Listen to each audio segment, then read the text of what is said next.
So good morning. It's so good to see you all this morning. Thanks so much for joining us on this dreary day, at least here in Vancouver.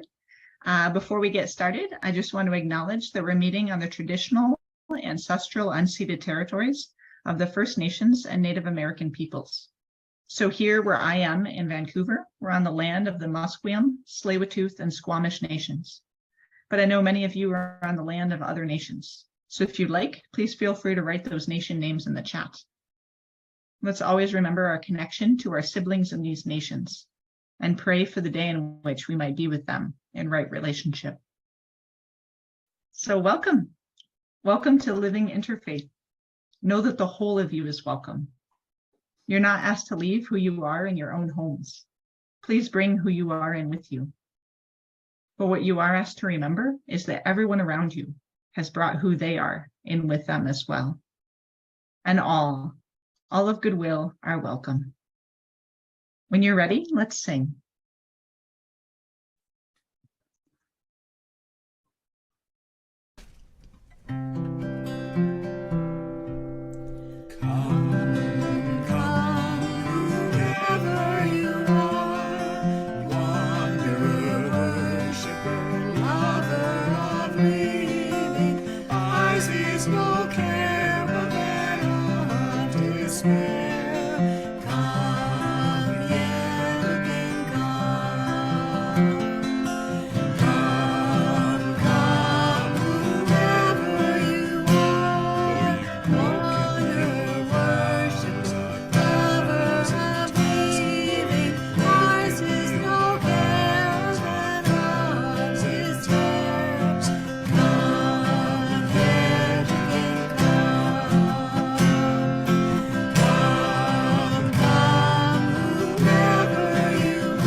Beautiful. Thank you so much, Bruce and Cheryl.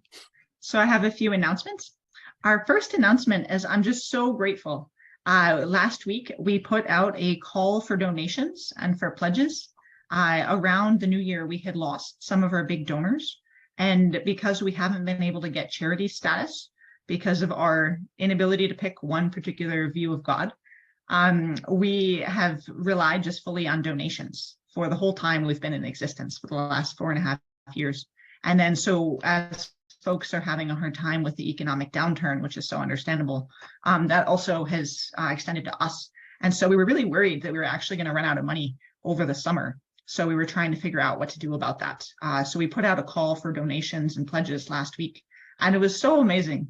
It was really, we're just so grateful. So in the last week, we've raised more than $10,000, which is just fantastic. Thanks to so many of you here. And that's way more when we were talking about, you know, we don't want to once a year have to say, okay, this is the last year we can exist unless you donate. So how much do we ask for? But yes, that's enough. We now have enough money in between recurring donations and pledges to last us through the end of 2024. So, and we will figure out what to do then. So, but it is just so good. So we're just very, very grateful to all of you. So thank you for that. That's just amazing. So yes, so that's our big, very happy announcement. And yes, next up, International Women's Day is this coming week. There's going to be an International Women's Day afternoon tea at the Latter-day Saints Steak on 140th Street in Surrey. That's going to be next Sunday from 2:30 to 4:30 at the Steak. If you're interested, let me know and I can get you registered. And that's for women only. The following Sunday, March 19th, there's going to be a lunch and learn about Palestine. It'll be an event at Trinity Grace United Church in Mount Pleasant here in Vancouver. It'll take place from 1 to 4 p.m. and will be led by Jida Musla, a Palestinian Christian speaker. And she's going to be discussing some of the myths about Israel. So if you'd like to RSVP, you can email her. Her name's Jida, and I'll put her, there we go. That's her email in the chat. And that's at Trinity Grace on Sunday, March 19th. And then if you're interested in volunteering with Guru Nanak's Free Kitchen, That's this amazing initiative. The Sikh community really puts all the rest of us to shame in terms of what they do for service in the community. And in addition to the many, many other things they do, they also have a place on the downtown east side here in Vancouver called Guru Nanak's Free Kitchen, where they cook food, and every day, all day long, they're serving food to the people there who might not otherwise be able to get any food. So we reached out to them about what would it be like to have a recurring volunteer opportunity there, both for us here, anyone here who's interested, and then also our friends at Canadian Memorial United Church, where I'm the assistant minister. A whole group of us had gone to the Gurdwara back in November to meet with some of the folks there that work with Guru Nanak's Free Kitchen and those in the Gurdwara. And so they said, if you're interested, there's a space, I don't know, once a month on Saturdays. We could pick which Saturday if we wanted. Excuse me. And we volunteer from noon till around 3, helping out. So that's not making the food, that's serving the food. Making the food would happen, I think it's on Sundays. So yes, but that is an opportunity. So I know we have maybe 3 or 4 people from Canadian Memorial that are interested. I know Mary has said she and maybe some other folks from the Unitarian community are interested. And if anyone here is interested, we can have a little team. They said it could be up to 10 of us that could come at a time to volunteer there on the downtown east side. So just email me if you're interested. You can write something in the chat, or you can email me at the Living Interfaith Sanctuary at gmail.com email, or my own email, Kathy.merchant. So if you'd like to join with that, so that would be lovely. And I think those are all my announcements right now. Does anyone else have an announcement they'd like to make? Yes, Samir. Just want to remind people that to set your clocks back, spring forward. Set your clocks ahead an hour next Sunday. Daylight savings. Oh, that's great. Thank you. Thanks for the reminder. Anyone else? Yeah, Okay. just a very quick, I don't know if it qualifies as an announcement, but I was asked to contribute an article to something called Spiritual Media, which is a blog.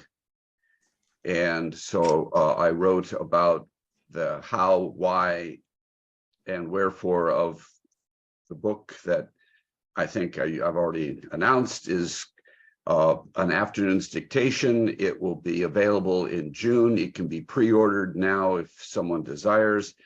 And if you want to, if for anyone who would want to take a look at my my blog post on Spiritual Media, I'll put that in the chat. And end of announcement. That's great. Thank you, Stephen. That's wonderful. Yes, is that no? Yes, please, Dolores. As you remember, World Interfaith Harmony Week was from February 1st to 7th. All the summaries of all the events around the world are being uploaded to the world site. The deadline is 7th March. So after that, just go and browse and see all the wonderful initiatives that happened all around the world. It is quite interesting to see the ones that have already been uploaded, but more will be coming. So I just wanted to mention that. That's wonderful. Thank you, Dolores. And thanks for all your work in organizing those. Dolores is also with the Surrey Interfaith Council. So I know she does a lot of work there, setting these things up. Okay, that's great. Thank you. And now let us come into silence and we'll start our prayers.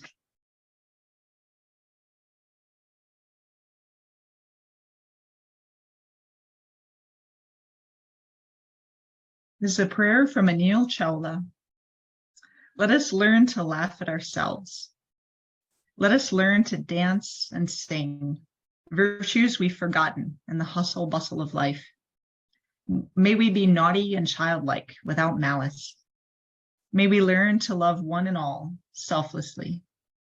May we never be full of so much gravity that we're unable to fly. May we never be angry with anyone. May we never feel fear. May we never be so greedy that we cannot give to our neighbor. May we never worry. May we be full of joy even when life is not meeting our expectations. May we have hope, even when darkness is all around. And may we in our world see peace, prosperity, and happiness today and all days going forward.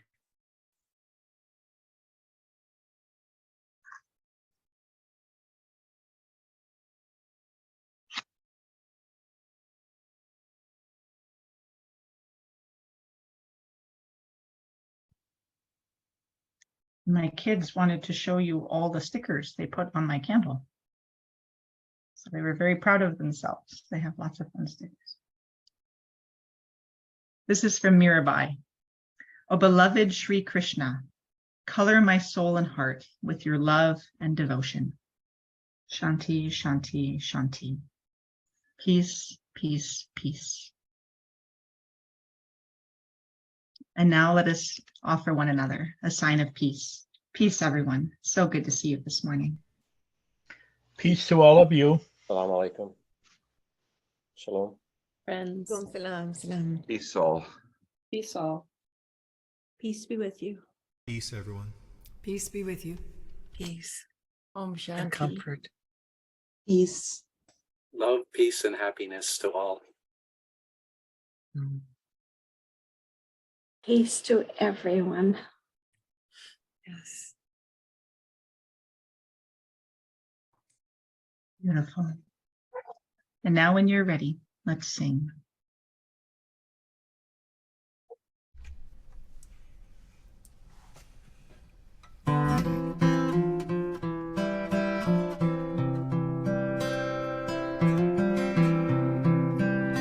Hare Krishna,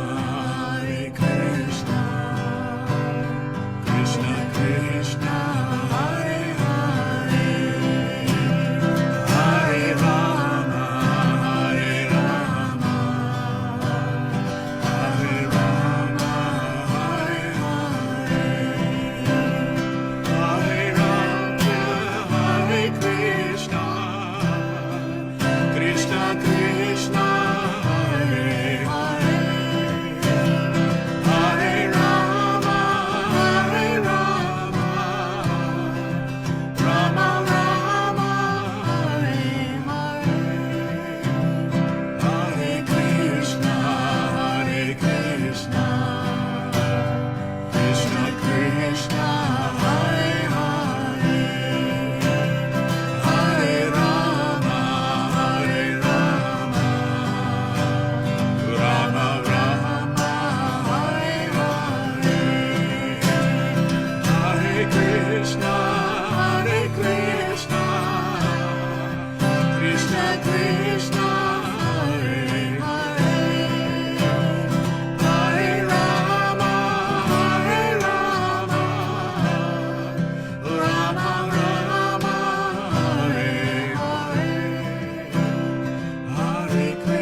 Krishna Krishna, Hare Hare, Hare Rama,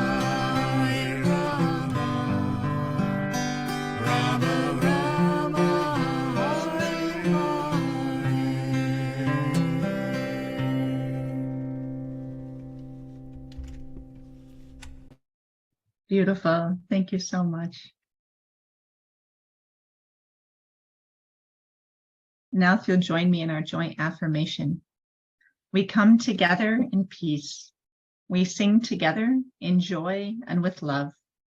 We worship together in one house, a house with names beyond number. Our paths are many, Our beliefs are as leaves, and the tree that we cleave to is nourished by the light of compassion, justice, and mutual respect. May our lives, our beliefs, and our actions help to bring about the world of love we all seek, and let it begin here. Thank you. Now is when we usually pray in our own homes and in our own ways. As always, there are so many people and causes and countries that need our prayers. I know this week I was reading about the attacks in the West Bank. So just outside Nablus, there were 2 Israeli settlers who were killed by a Palestinian. And then in response, there was a group of settlers that set fire to multiple villages outside Nablus. Last I heard, I think 4 people were killed, but whole villages, like small areas in that region, were just completely destroyed. And there was lots of violence, and already in a place where it's so hard to get permits to build houses and to stick together, and places for families to be with each other. There's just so much more violence. And then there's that, just as always, there's one thing and then it escalates and then it escalates. And then it just really makes it so hard to come back out of that. So if we could pray for folks in the West Bank, the Palestinians who've lost their homes, and all those who are living in fear there right now, and with so much animosity, we could pray there. It'd be much appreciated. So let's take a few moments to pray.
Thank you.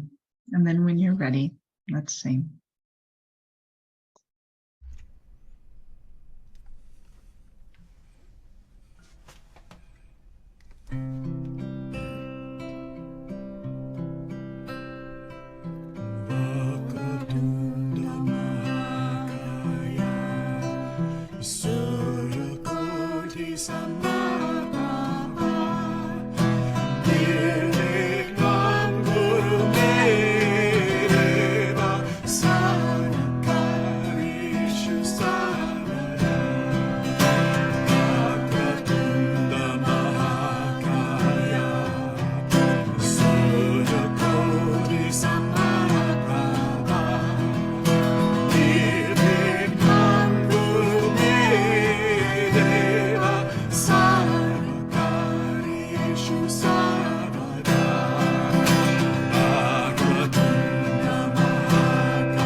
Beautiful. Thank you. So now is when I usually say I pass around a basket if we met in person. Since we don't, I put our donation page in the chat. And so many of you donated a bunch, especially this last week. And I'm just so, so grateful for everything you've done to help make sure that we can keep going. Our little community can keep lasting for as long as we can. And then I want to put, I know I was hassling you all about this back in the fall, but I'll start hassling you again, that some people said, well, what about if you try reapplying for charity status? There are some other groups that are similar to you that are interfaith groups that do have charity status here in Canada. And I agree, we've actually reached out to several of them to kind of ask, like, how did you do it? How did you get charity status?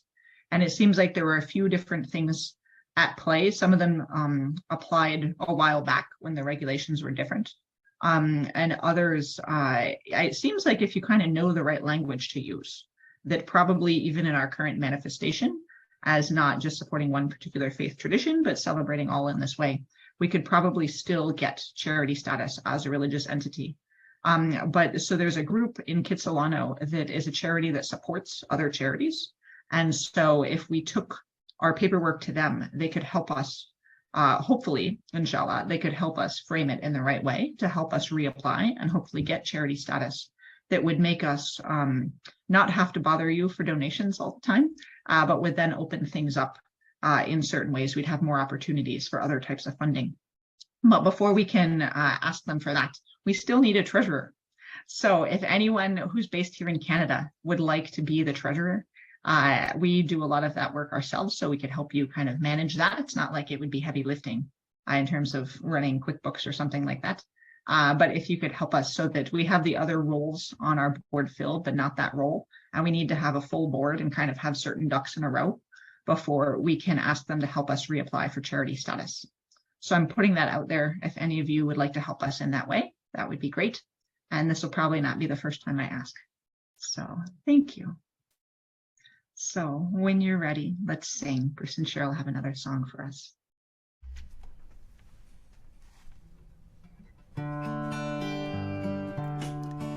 From you I receive, to you I give. Together we share, and from this we live.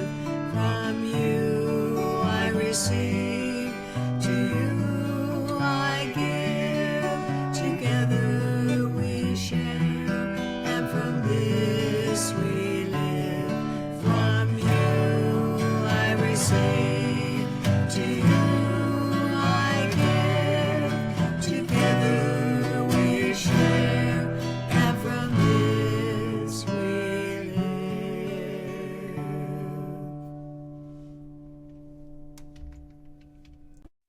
Beautiful. Thank you so much. And now it's my joy and honor to turn it over to His Grace Jaya Govinda Dasa. So he's been practicing Bhakti Yoga, the yoga of love or the path of devotion, for more than 4 decades and has participated in lots of interfaith work in lots of different areas. He's also one of the board of directors of ISKCON Vancouver's Hare Krishna temple here in Burnaby. And so when you're ready, we'd love to hear from you, Jaya Govinda Dasa. Oh, and you're on mute, just as a heads up. Thank you, Kathy. The honor is mine. And I can see that I have a very, very talented and capable group of people here in this group. You're a wonderful hostess. Bruce and Cheryl, your singing is fantastic. And Greg, your humor is amazing. And anyway, I'm honored to be amongst you all. So I was requested to speak about Holi.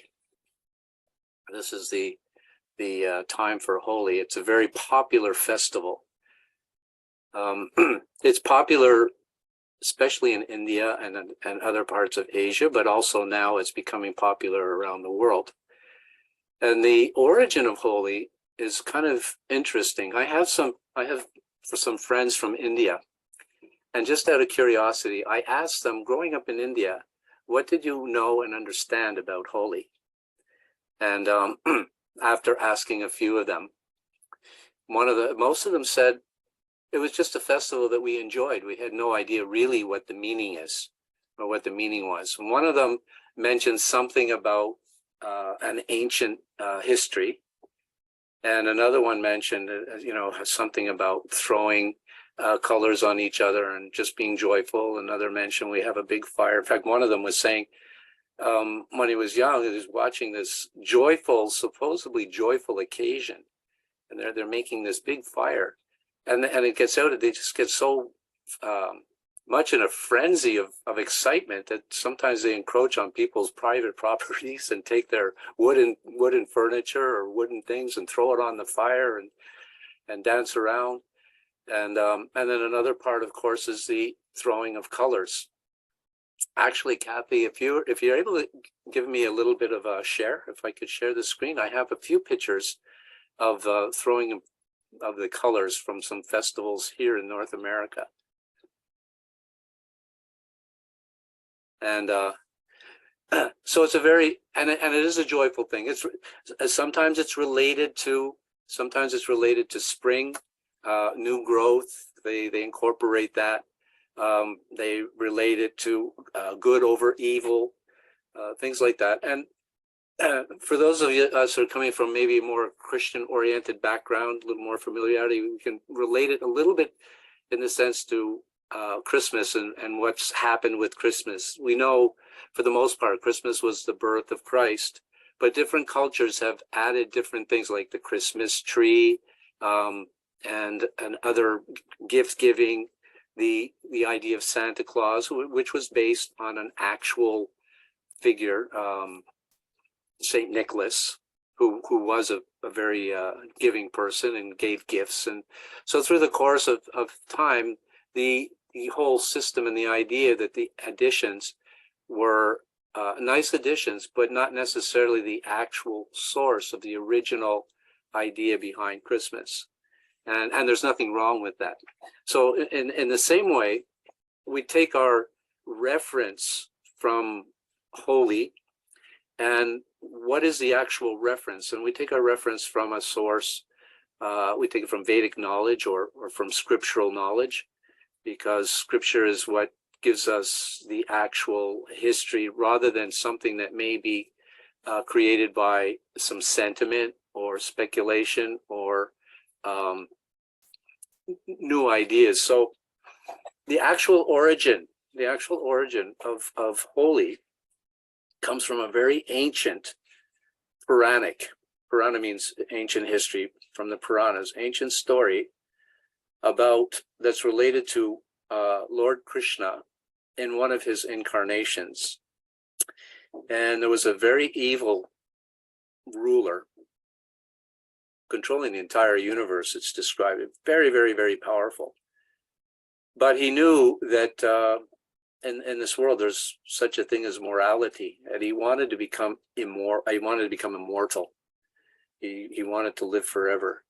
So he underwent some very severe austerities, and he got the attention of Lord Brahma. Now, Lord Brahma is the first created being, and this is Vedic and Puranic.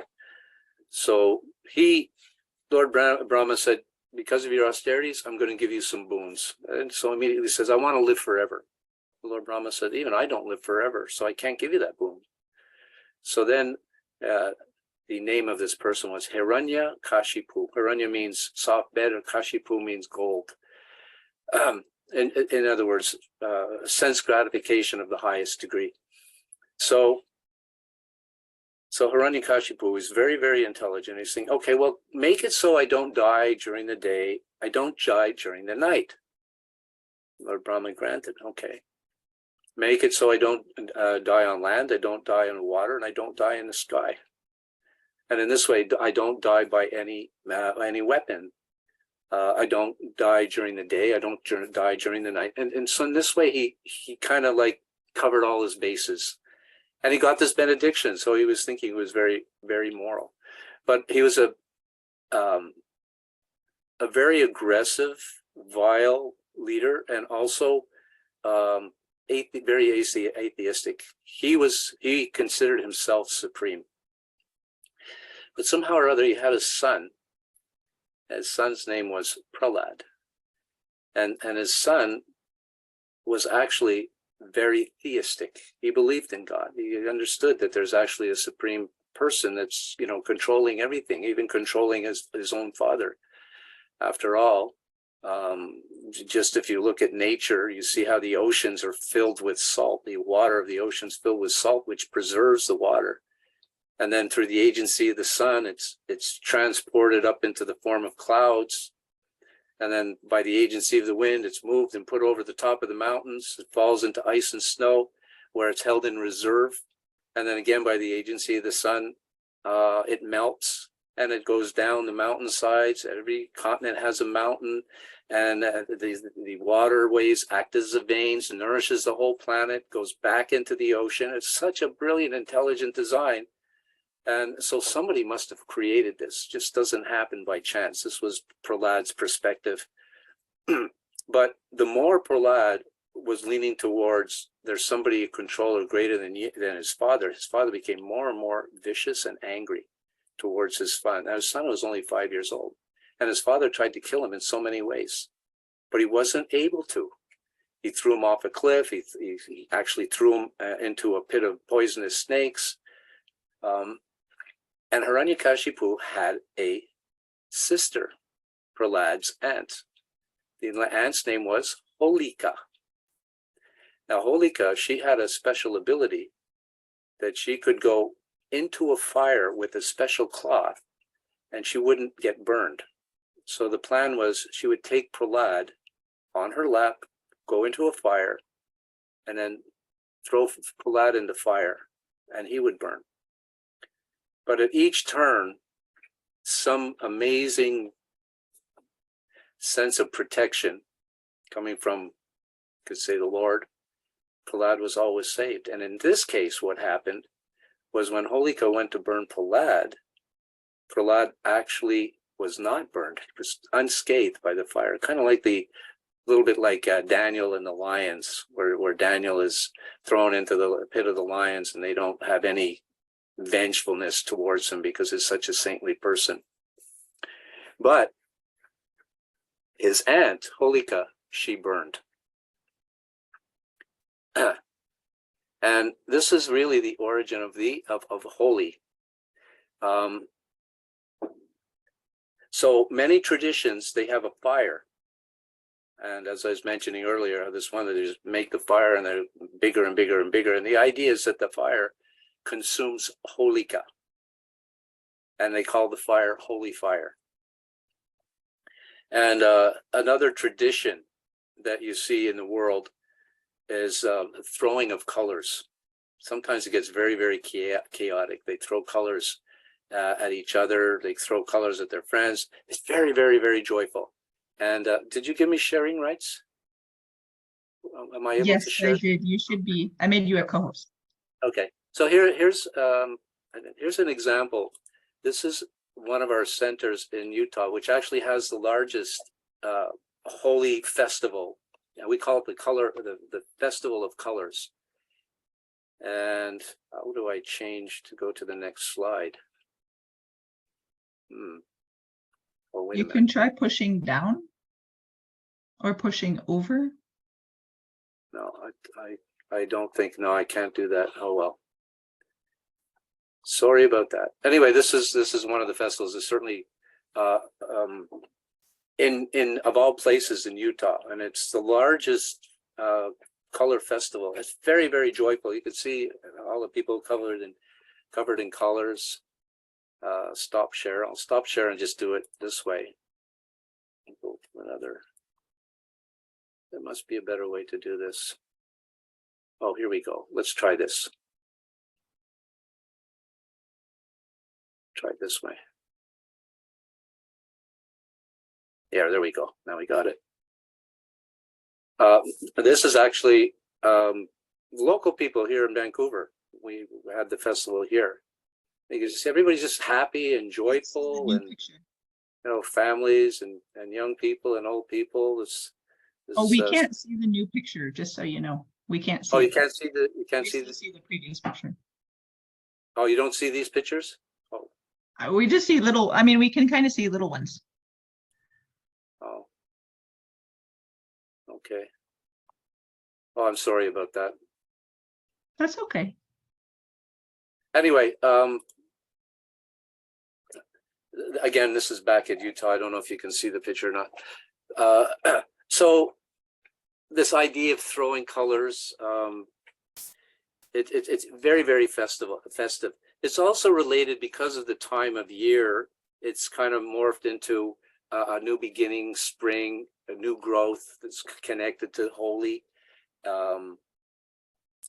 And the origin of the throwing of the colors, it actually came from going back to the original history of Holika being burned.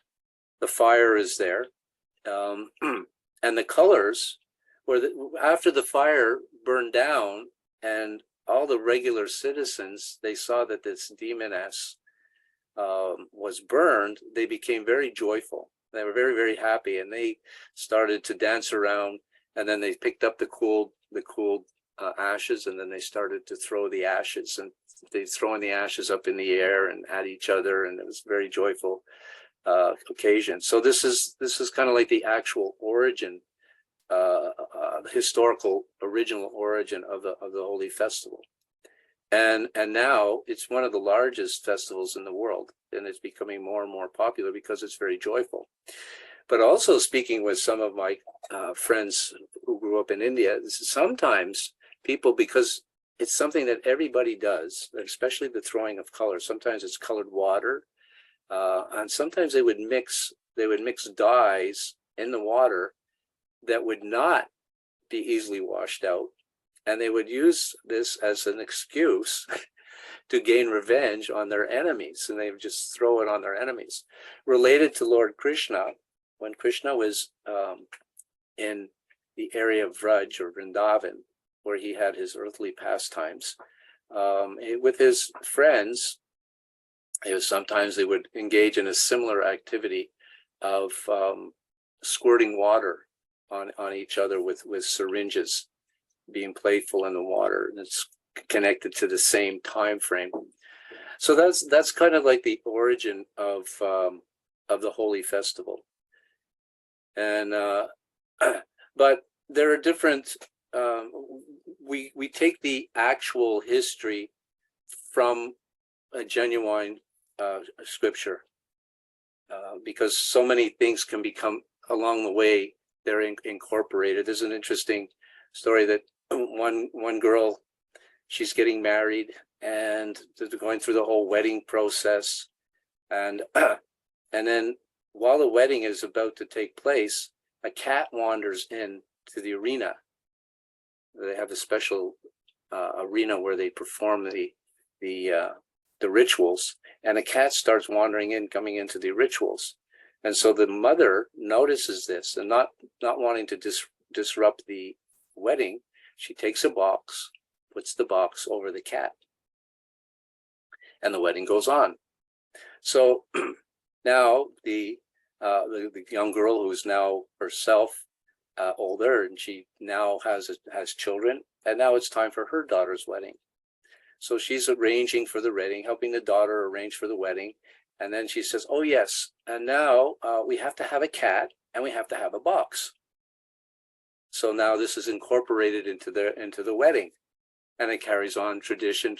So in many cases, this is how things get, they morph into something else, because something takes place, and just by tradition, it's incorporated. So in different parts, I'd like to use India as an example, because this is the area, the origin of the Holi festival. And in different parts of India, there are different traditions about how they observe Holi. But the two factors that are usually there everywhere is the holy fire, which represents the burning of the demoness Holika, the aunt of Prahlad, innocent, pure son Prahlad, and the throwing of the colors in various forms, either in water or in powdered dyes. And if you happen to be in India at that time, don't be surprised if you just happen to go out on the street. You're definitely going to get it. You're going to be caught up. Somebody's going to get you, and you're going to get color all over you. But when you come together in such a festive mood like this, it is very joyful. It's very festive, and people look at it as good over evil because of Hiranyakashipu being defeated by Lord Krishna. Now, how Prahlad was saved. This is another part of the history. This is from the Bhagavat Purana, or the Srimad Bhagavatam.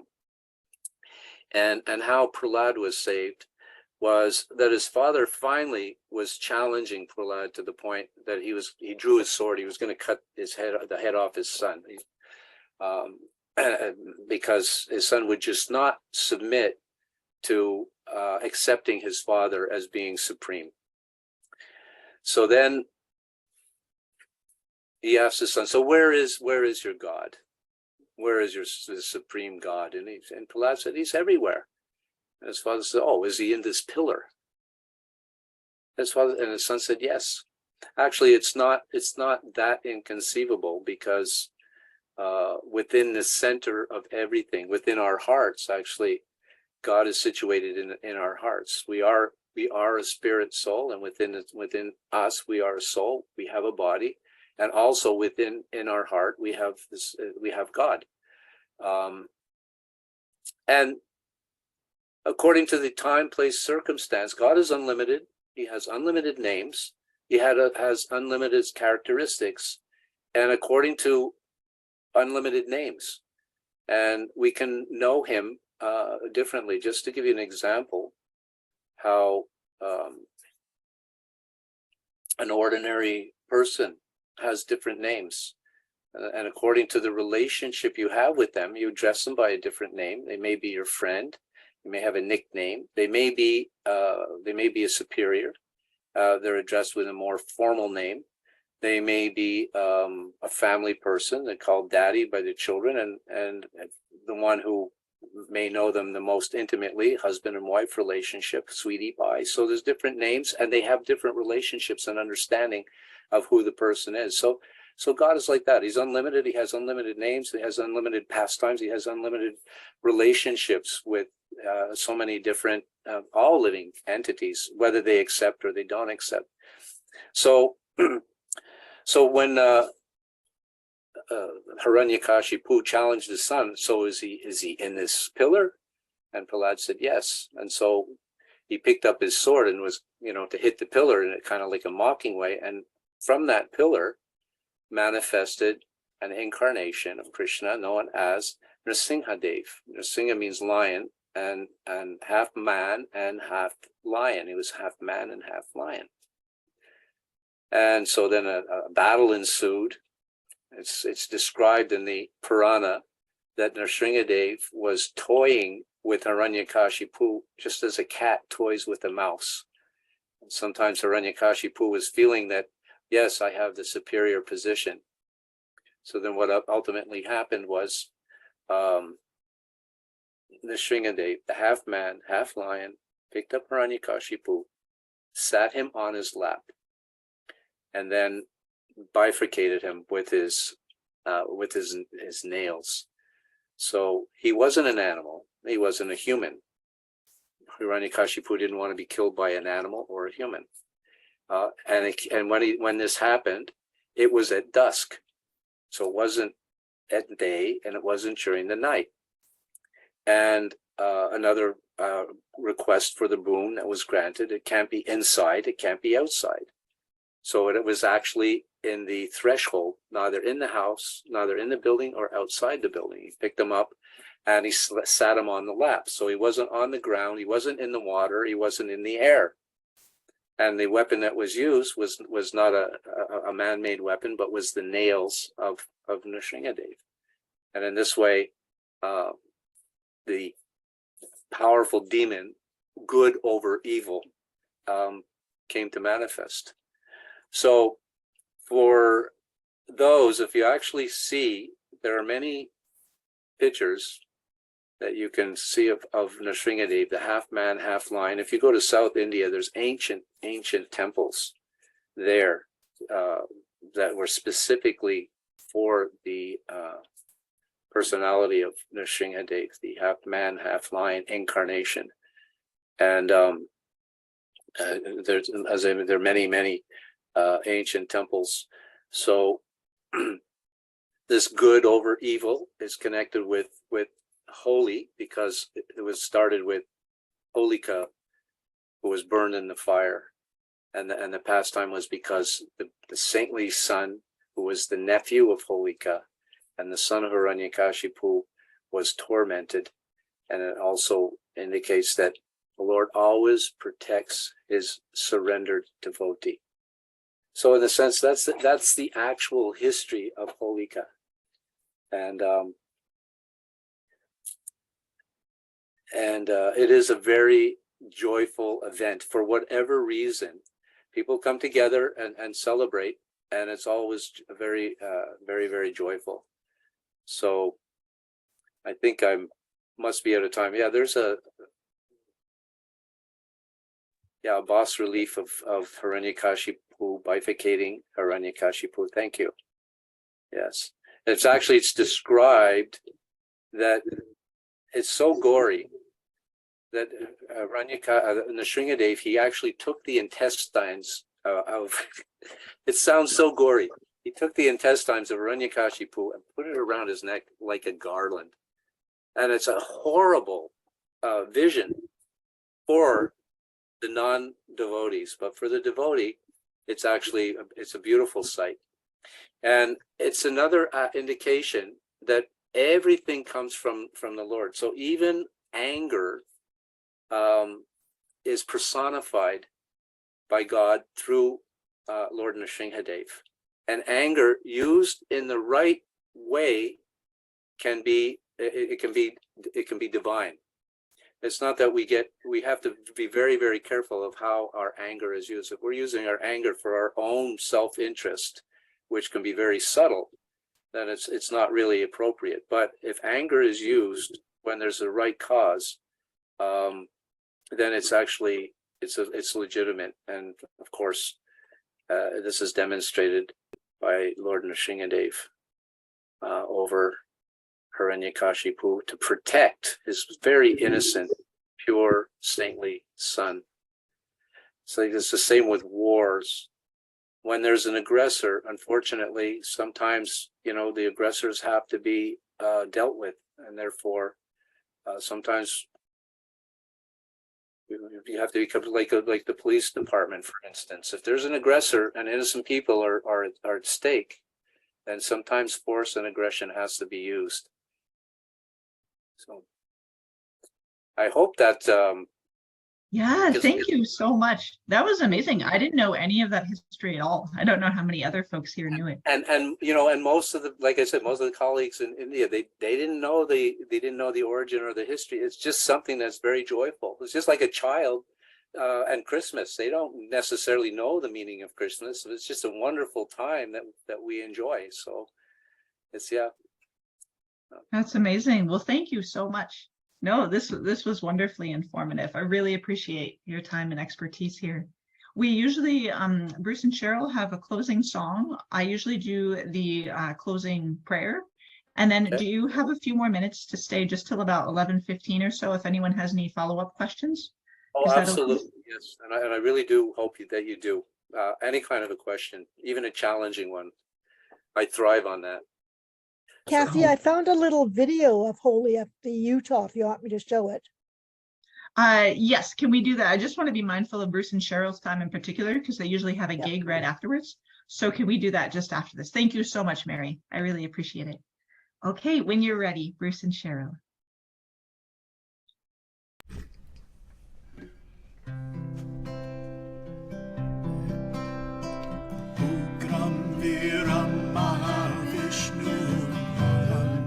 Sarvatomukam Nrsimham Vishanam Baraham Nityam Namavyaham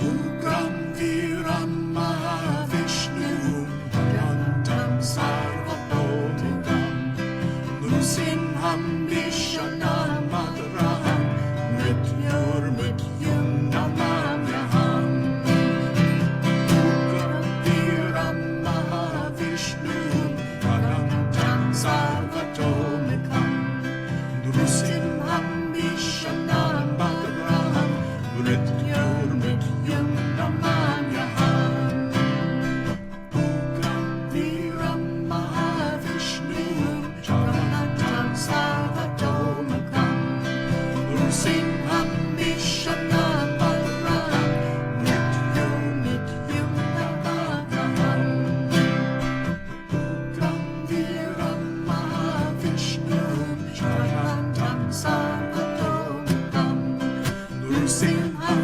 Vishanam Mataraham Mrityur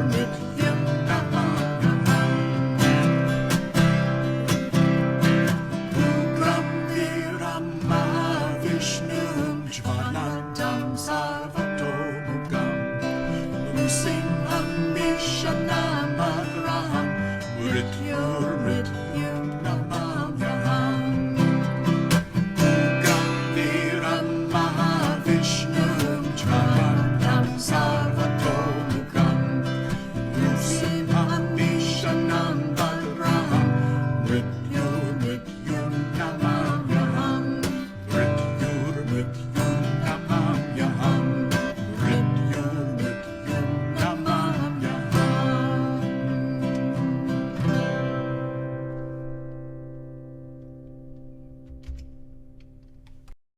Beautiful. Thank you so much, Bruce and Cheryl. Aren't they so amazing, you guys? I mean, I'm truly. amazed that they just pulled up that particular song about Lord Nrsingadev.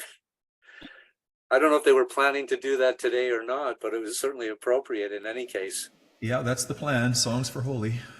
It's amazing. Honestly, all I'll say is we're celebrating this thing 2 services ago. It's like the Shinto bean throwing festival. And they're like, okay, here we go. We have 3 songs. Like, you all are amazing. Oh my goodness. You're all amazing. So great. Everyone, thank you so Oh. much. Thank you. Thank So you. friends, let's go forth. Let's celebrate Holi. The joy of being with our friends, of having fun, the joy of spring, not taking ourselves too seriously, but also just knowing with this history that when we have to stand up against evil, against those who are there trying to hurt the innocent, that we can also do that. And that too is a manifestation of goodness and of divinity. So let's try to take that wisdom with us as we celebrate this now joyful time. Thank you.